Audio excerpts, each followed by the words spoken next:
बिस्मिल्लाहिर्रहमानिर्रहीम। नाज़रीन, आप देख रहे हैं प्राइम टेलीविज़न नेटवर्क और मैं हूं आपका मेज़बान जावेद इकबाल।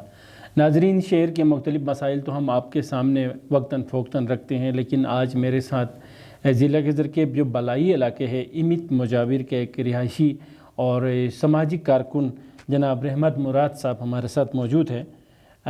इन्होंने ख़ुद अप्रोच किया कि इनके इलाके में जो इशूज़ है फ्लड के बाद मसाइल जो है वो मज़ीद बढ़ गए हैं, तो इस हवाले से वो परेशान है कि हुकूमत की जानिब से और दीगर जो ज़िम्मेदार इदारों की जानिब से अब तक वहाँ पे न तो वाटर चैनल्स जो है उनकी सैराबी के उसको मुकम्मल कर लिया गया है और न ही वहाँ पे जो खुराक के हवाले से इनको किसी खातिर ख्वाह जो है वो सिस्टम का जो सिलसिला है वहाँ पे शुरू किया गया है।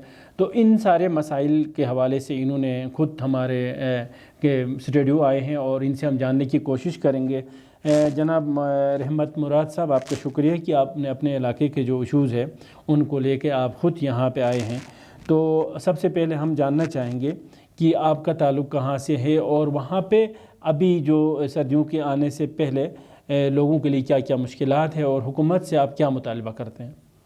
बिस्मिल्लाहिर्रहमानिर्रहीम। सबसे पहले आपका शुक्रिया जनाब कि आपने मेरे इलाके के मसाइल के बारे में मुझसे पूछा। तो सबसे पहला मसला ये है कि हम बहुत आगे रूरल एरिया में रहते हैं। गांव इमित मुजावर में मैं रहता हूँ। मेरा नाम रहमत मुराद है। मैं फ़ौज से रिटायर हूँ और इस वक्त तकरीबन जो है ना मेरी एज भी 70 से अबव हो रही है। तो आपके चैनल के वसातत से मैं हुकाम बाला से सिर्फ ये गुजारिश करता हूँ कि उस रूरल एरिया में वैसे तो मौसमी तब्दीली की वजह से मसाइल आते ही रहते हैं उस एरिया में, क्योंकि वो बहुत हाइट पे है। दूसरा मसला ये है कि इस साल खुदावंद ताला की तरफ से जो बारिशें आई फिर वो सैलाब की सूरत इख्तियार किया, उससे और भी ज़्यादा मसाइल बढ़ गए। सबसे पहला मसला ये है कि खुराक का मसला है। हमारे इलाके में गंदम काश्त करते थे, मकई काश्त करते थे, दो ही फसलें होती थी।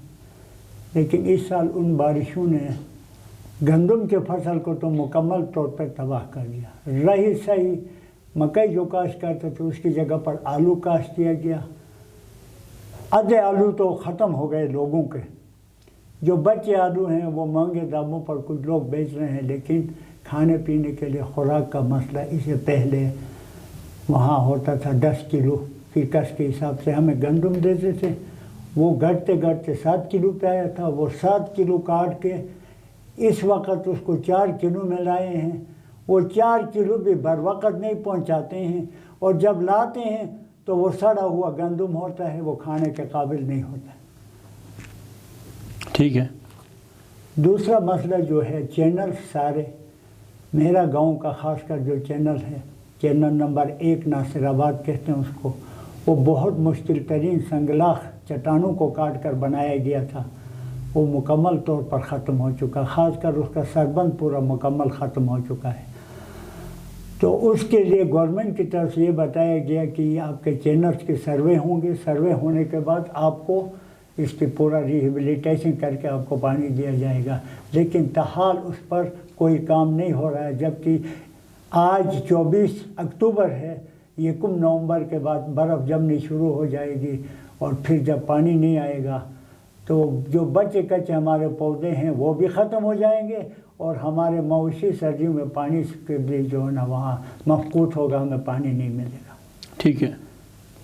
2 बड़े मसाइल ये यहाँ के हैं। उसके अलावा बाकी तो हुकाम बाला ख़ुद बहुत बेहतर जानते हैं कि वो रूरल एरिया है, वहाँ पर मेडिसन हो गया या बाज़ार में महंगाई हो गई या जहाँ पर किराए के मसले हो गए, अगर उन पर मॉनिटरिंग नहीं हुई तो मेरे जैसा गरीब आदमी जो किसी खाते में नहीं है वो पिसता ही चला जाता है। तो क्या समझते हैं आपके जो इशूज़ है ख़ास तौर पे जो खुराक के हवाले से? गंदम की आपने बात की, पहले आपको 10 किलो फिर 7 किलो अभी 4 किलो, और जब वो भी मिलता है तो आप कह रहे कि मतलब ख़राब गंदम मिलता है। क्या इस हवाले से आपने CSO से रब्ता किया, मतलब जो ज़िला गज़र का ज़िम्मेदार? मैं CSO साहब के पास जाता हूँ तो मेरे जैसा जो बॉटम का आदमी होता है सबसे पहले ये पूछा जाता आप कौन है।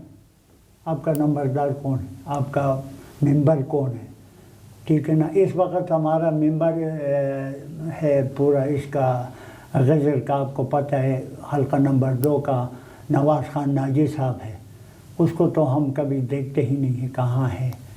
آ کر چلو اس کو ہم نے ووٹ نہیں بھی دیا تو اس کا حق بنتا ہے کہ اگر ہم سے پوچھے. تو کیا آپ نے ناجی صاحب سے رابطہ کیا اس سلسلے میں؟ میں ناجی صاحب کو کہاں ڈھونڈوں جی؟ آپ یہ بتا رہے میں آج یہاں کیوں آیا ہوں؟ اپنی بیماری کی صورت میں آپ کو دیکھ کر میں آپ کے پاس آیا ہوں. آپ نے مجھے اتنا پرائرٹی دیا کہ ٹھیک ہے یار، آپ کا کوئی مسئلہ ہے تو آپ بتائیے، آپ کی بہت بڑی مہربانی ہے اور یہ آپ کا بڑا ثواب کا مسئلہ ہے. میں پیسے دے کے کہاں ناجی کے پاس جاؤں؟ تو آپ کے جو ظفر محمد بھی تو وہاں کے آپ کے ظفر محمد بھی ہے، وہ تو کوآرڈینیٹر ہے، وہ گلگت میں رہتا ہے.